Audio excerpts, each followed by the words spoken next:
Beneath the proud and bustling city of Arcanum, there existed a hidden world untouched by time. Buried deep under cobblestone streets and towering spires, far beneath the markets, the mansions, and the temples, lay a labyrinth of ancient tunnels and crypts. These were not mere sewers or forgotten mines. They were the bones of a lost civilization, carved into the earth long before the city above had even been conceived. The air that drifted from those depths was thick and stale, carrying with it the faint scent of stone, dust, and decay. It was a place where silence had ruled for millennia, broken only by the slow drip of water echoing endlessly through the passageways. For centuries, the people of Arcanum whispered about those ruins. Stories passed from parent to child painted them as haunted ground, cursed by ancient gods. In the darkness below, it was said, lived monstrous beings known as the Forgotten Ones. Their bodies were twisted mockeries of human form, grotesque, deformed, and terrifying. Yet the legends spoke of them not merely as beasts, but as descendants of a once great people who had been punished by divine wrath. Cursed, banished, and left to wander the shadows, they became symbols of both fear and pity, reminders of what happens when mortals defy the gods. Most dismissed these tales as fables meant to scare children away from wandering too far. But not Theo. Theo was a young archaeologist, driven not by greed or fame, but by an insatiable hunger for truth.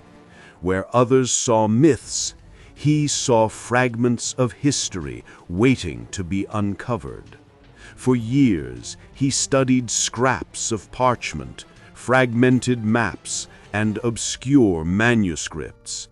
He pieced together every rumor and legend, every hushed whisper about the tunnels below.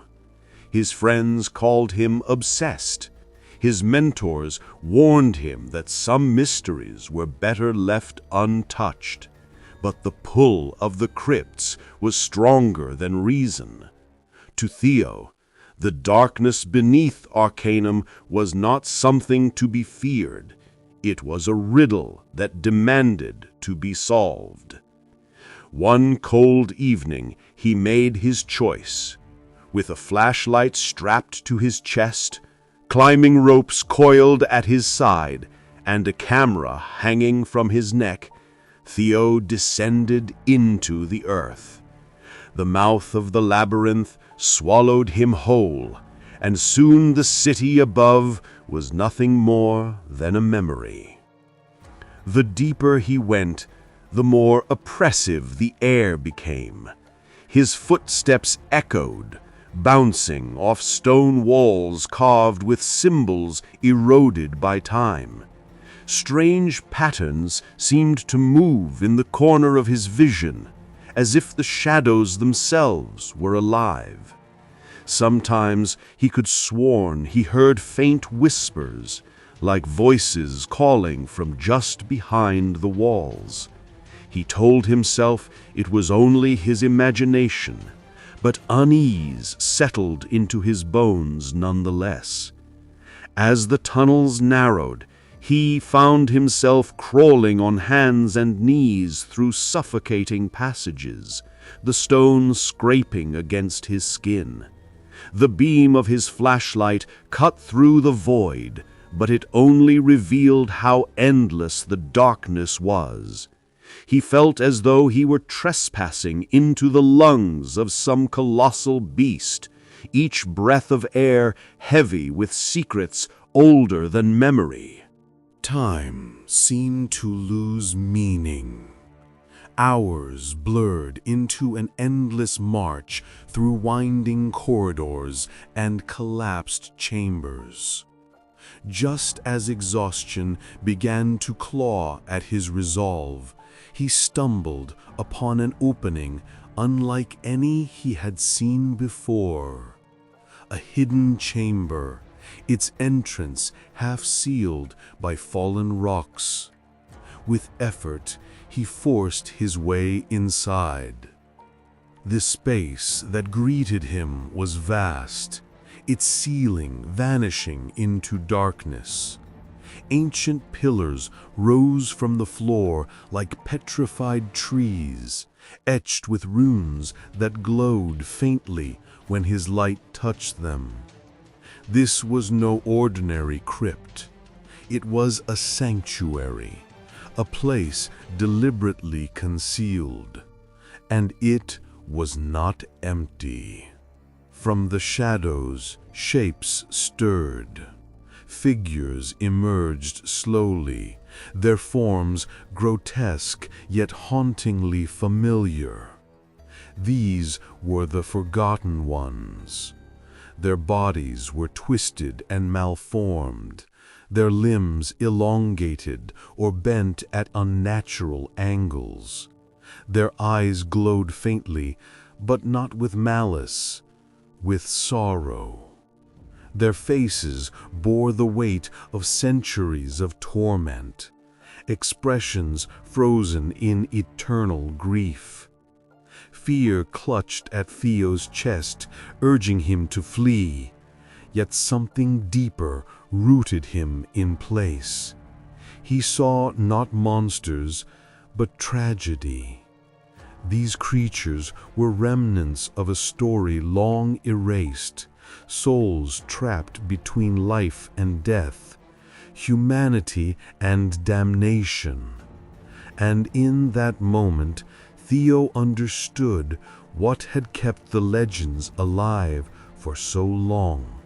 Instead of raising his hands in defense, he raised his camera. The shutter clicked, echoing like a heartbeat in the chamber. He was not there as a hunter, nor an intruder, but as a witness.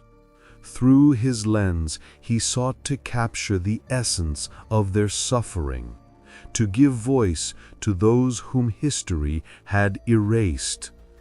With every photograph, the tension seemed to ease. The creatures, at first cautious and hostile, began to draw nearer. One stepped forward, larger than the rest.